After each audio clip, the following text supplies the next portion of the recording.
ผลงานเมื่อคืนพี่น้องเอ้ยอึ่งอย่างเลยบ่ตัวหนึ่งนะมึงคืนนี้หนึ่งคืนนี้เล่นบักใหญ่เลย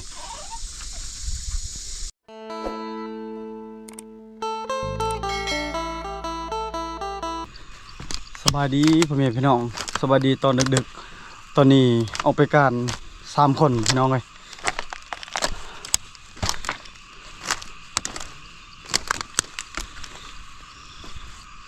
ไปหากินคือเก่าถึงประมาณแต่ว่าใจมัก ทีมงานทางอย่างไปก่อนแล้วไป3 คนไปกับไอ้ผู้บ่าวพาง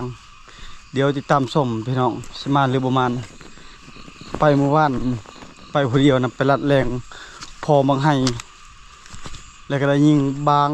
โตบักใหญ่พวกหอกพอนกบ่ทันใดแล้วมื้อนี้พาอ้ายเพิ่นไปยิงตอนเช้าๆอีก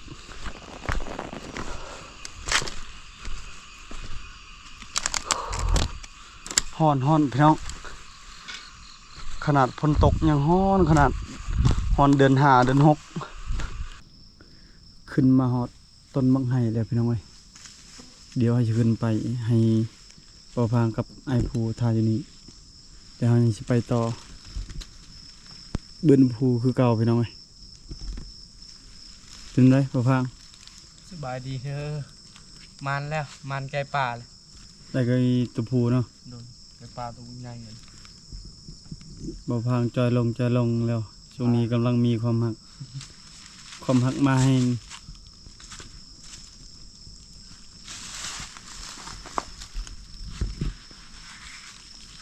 เข้าใหม่ปลามันเนาะปอพาง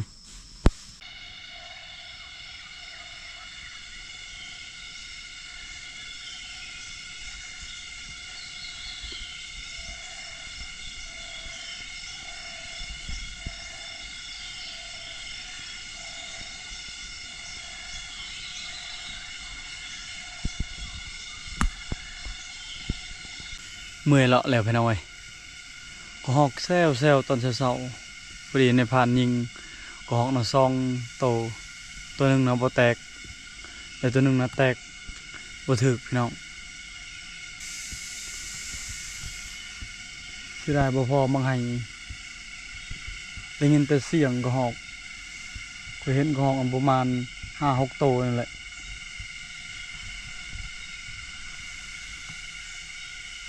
เดี๋ยวเฮาสิเลาะกลับอีกเพราะว่าเมื่อคืนนี้ทีมงานเฮาได้ปลาแล้วก็ได้อึ่ง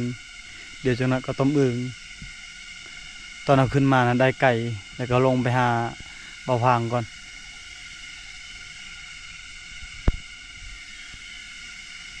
ที่แรกน่ะบ่อยากยิงเด้ก็หอกยานชัดใหญ่มันตื่นพอดีตอนสวยๆแล้วก็ยิงเอาต้นเดียว3 โตก็หอกต้นนี้ประมาณ3 ต้นบางไห้ก็หอกขึ้นมาตอมกินดอกบางไห้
อดีลงมาฮอด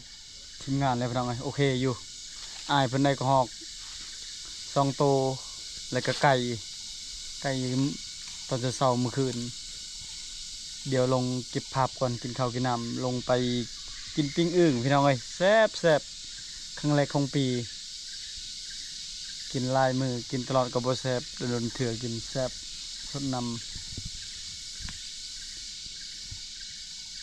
แล้วได้พังยิงกระหอกมอบ่ได้ ยิ่งลูกที่หนึ่งน่ะแตกแต่บ่ชื่อ เฉพาะจักโตเจ้า 3 3ข่อยตัวหนึงกระหอกมอบ่ทันได้ยิงพี่น้องเอ้ยกระหอกมอโตบักใหญ่ว่านนี่ก็พอมื้อนี้ก็พอกระหอกน้อยนี่พอหลายโตอยู่มังไห้กำลังเหิมกำลังสุกพี่น้องเอ้ยยังอีกประมาณอาทิตย์ปลายเพื่อสิหมดคืนนี้ก็อยู่นี่แหละนี่ยิงบางแล้วก็จืดลงหลุมพุ่นบ่ถึกในพานยิงบ่ถึก ครับ ครับพังเลยยาและยังบ่ฮอดมือมันจงไว้ก่อนมือหน้าอีกมีแต่ต้นใหญ่ๆยิงสักหน่อยบ่อยากถึกเวลายิงบ่ถึกต้นไม้สูงพี่น้องเอ้ย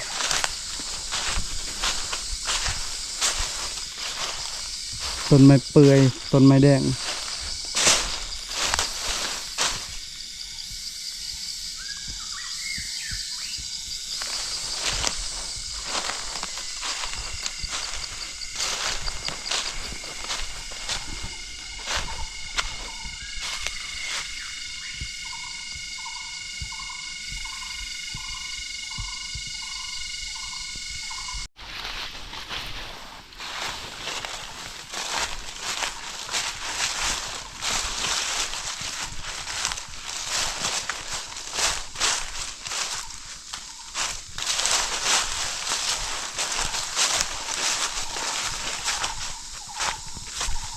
จึงนกแซ่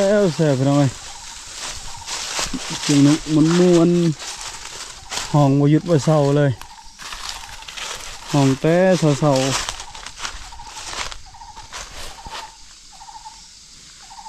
เสียงดีขนาดได้เสียงนกกระโดก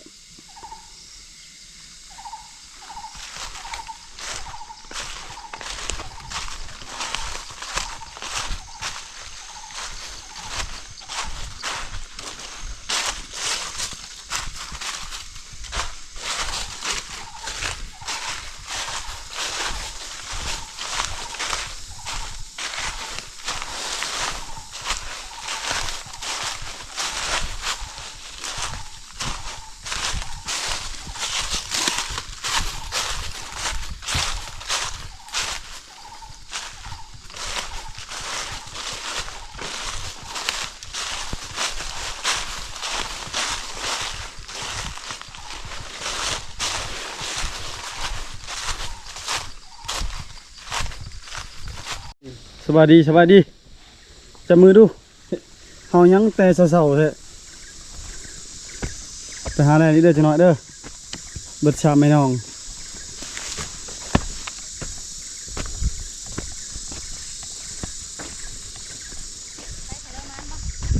บ่บ่แพ้จะค่อยไปอยู่นี่เท่าเห็นว่าได้ยังนะ ให้ตุ้มใหญ่เนาะ ระวัง ไฟไดแลนด์ โอ้ยเอื้อยก็ยิ่งที่พุ่นนะแล่นมาตายบนนี้ แลนด์บักใหญ่เลย ได้มาละมัดเลยทางบ้านนี่ตามน้ำมาแต่น้ำหาบ่เห็น หาบ่เห็น มันรุด มันรูดโอ้ มันลุกมันลงอยู่ โหเฮ็ดโศกโศกมัน เขียดกบเมื่อคืนน้องมาเฮาเบื่อย มาเฮาม านอยู่เลยจริงนอนเมื่อยตัวนี้แหละเก่งบักเท่านั่นแหละเก่ง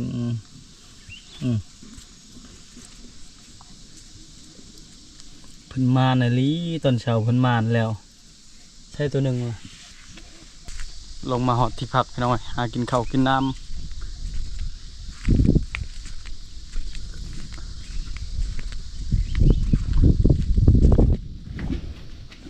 นี่วัยรุ่นแล้วหากก็2 ปีปลายยังบ่ฮอด3 ปีเสียดายตัวเมียน่ะตายปะบัดลูกใหญ่แล้วตัวเมียน่ะตายตัวเมียแล้วผ่านได้แลนหลายโตโอ้เป็นบ่าวแล้ว อย่าดื้อเด้อลมพี่น้องไงลมตอนเช้าสำนีนะโอเคอยู่ได้ไก่ปลาได้บางน้อยก็หอกมาลมนี้โอเคอยู่ได้อึ่ง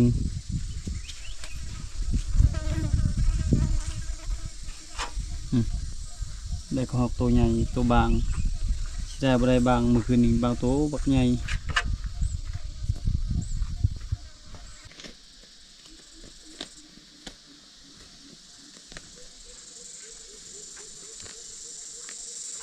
ต้นเสาเชียวเซลไก่ปลาเชียงนกหอง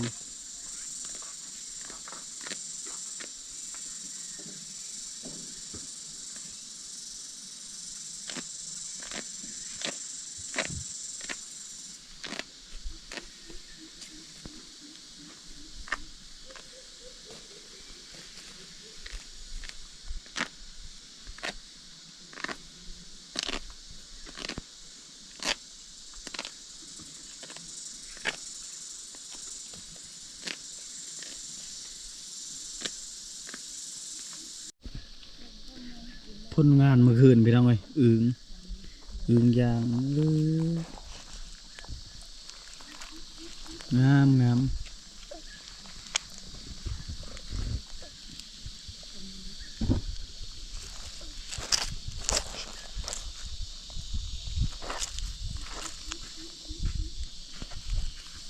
ว่าตัวหนึ่งนะมึงคืนนี้1 คืนนี้ ได้บ่หลายนะพังได้พอได้กินปลากินงาน เสียงนกเสียงนกของบอก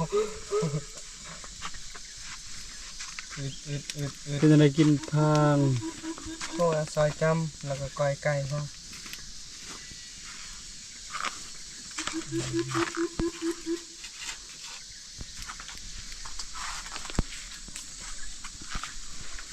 น อคมไผว่านอใหม่บ่ฮึกนอคมชื่อได้กินบ่พัง ก้อย ปล่อยไก่ปลามีเห็ดนำสดต้มเครื่องในต้มซีน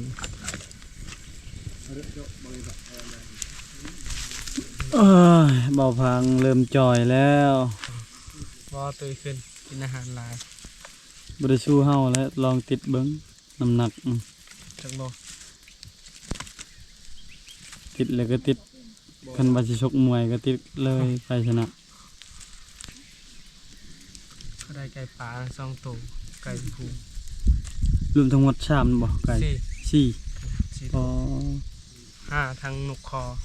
แสดงว่ามีแต่เฮา2 คนบ่ได้หยังเนาะ แม่น อย่าและบ่เมื่อยไปมีแต่ทากิน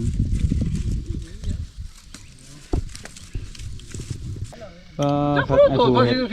ข้าวยำทันได้กินสมไปก่อนจักโมงเลยนี่12 โมงยัง 2 โมงแล้วนี่นะ โอ้พอจะไปเจ้าเลยมาชมสิพี่กะแม่นว่าเหยาะบ่ เนาะเอิ้นเนาะ จ่าเหยาะ จ้าเนาะบ่ไหวแล้วกินสมจิบท้องเลยเฮา เก็บท้องกินช่วงมาพอดีพร้อมกินแล้วแม่เริ่มโตกันเลย ไม่ได้เข้าข้าวเจ้าแล้วงานนี้เลย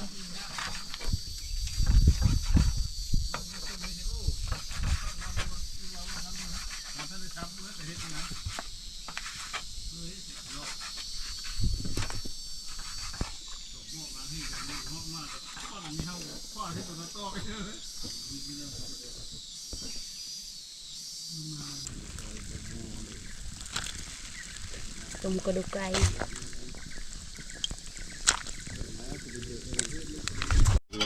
จิกคอยไก่สุกิน ต้มกระดูกไก่เป็นอะไรแล้วเนี่ย เสร็จแล้ว เอามาบ่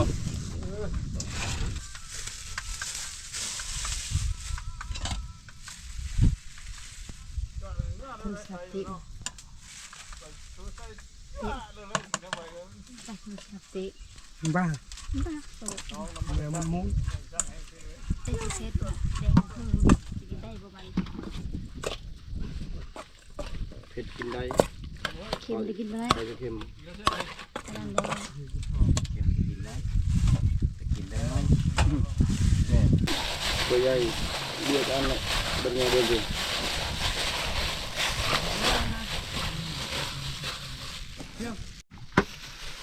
มา มาลงมือมานี่ลงไม้ลงมือแล้วปะนี่อ๋อ ได้อย่างเงี้ยลงมาที่มือในอื่นแล้ว กินข้าวเมนูหลายอย่างอะไรมานี่อันนี้เขาเอิ้นว่าพาข้าวคนรวยบ่แม่นรวยเงินรวยคำรวยอาหาร มา กินข้าวเที่ยง ทางน้ำเมือง มาได้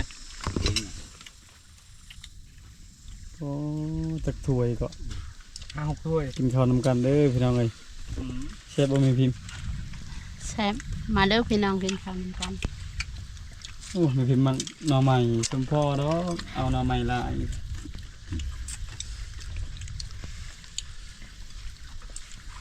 ค่อยมักปลาค่อยหาปลา ไผซื้อมักผิดกินมักผิด ให้ประมาณบ่กิน บ่กิน กินเพื่อแล้วเด้อพัง มาแล้วมีกินบ้า กินน้อยก่อนกินอาหารโบราณแซ่บโอ้ยอกซื้อจิบทองเว้ยบ่ไหวแล้ว เดี๋ยวก็แนวโมเลยเต้นลงเลยจ้า ใบยังใบมะเดื่อบน เรากระโดดนั่นเนี่ยเด้อ อ่ะเท่านั้น